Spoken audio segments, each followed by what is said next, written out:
How hard was it to get the part on Grey's Anatomy as you're coming up? I mean, was was that tough. Multiple auditions, the whole thing, right? Yeah.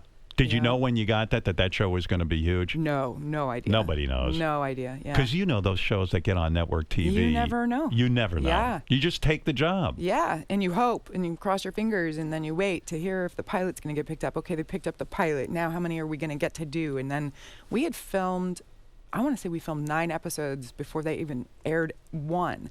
And we were all kind of like, oh my God, are they going to not even air this? Are they going to scrap the whole idea, even though they put all this money into making these episodes?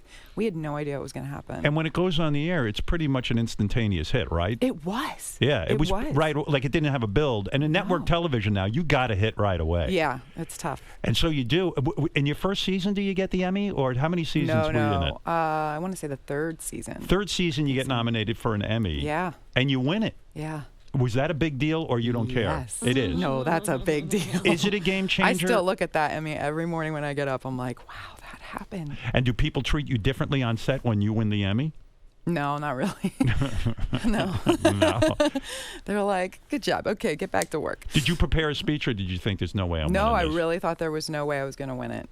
So when they call your name, you have no idea what you're going to say? No, I said, oh, shit. And they had to like bleep it. And I was like, oh, sorry, network television. And then I kind of had to just get up. I was so excited. I was just so mind blown.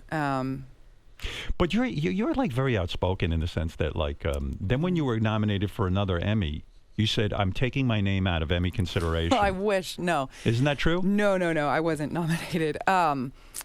You didn't like one of the seasons. You didn't think that I wasn't feeling good about my work that season, no. And what you have to do as an actor, if you want to, get nominated, you have to submit your work. Right. So you kind of go through your season of work and find stuff that you feel is worthy of submission. Then you submit it. Then they consider and they decide like who they're going to nominate and who they're not. And that year, you said, don't submit me. I said, I'm not going to submit. I can't find think that's anything very I honest. feel good about. You didn't feel good about the writing, or you didn't feel good about your performance?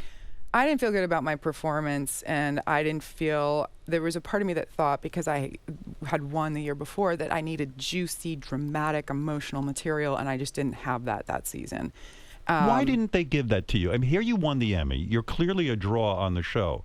Why didn't they sit down and say, now let's give her something really, I mean, since she's being so, heralded for her acting, do you think people were against you there, that they just said, hey, let's put her in her place? I don't think so. I hope not. There were, I want to say like 12 series regulars on that show, and everybody deserved their juicy, dramatic, emotional season, and you cannot, there's just, as a writer, I'm not a writer, but I imagine it must be very difficult to do that for everybody. There's just too many people on that show. Yeah, there are a lot of people. It's a big show. It's a big show. Yeah. Right. And that's, I think, what made it work so much too, is because you've got so many interesting characters and storylines, and I don't know how they kept all that shit straight.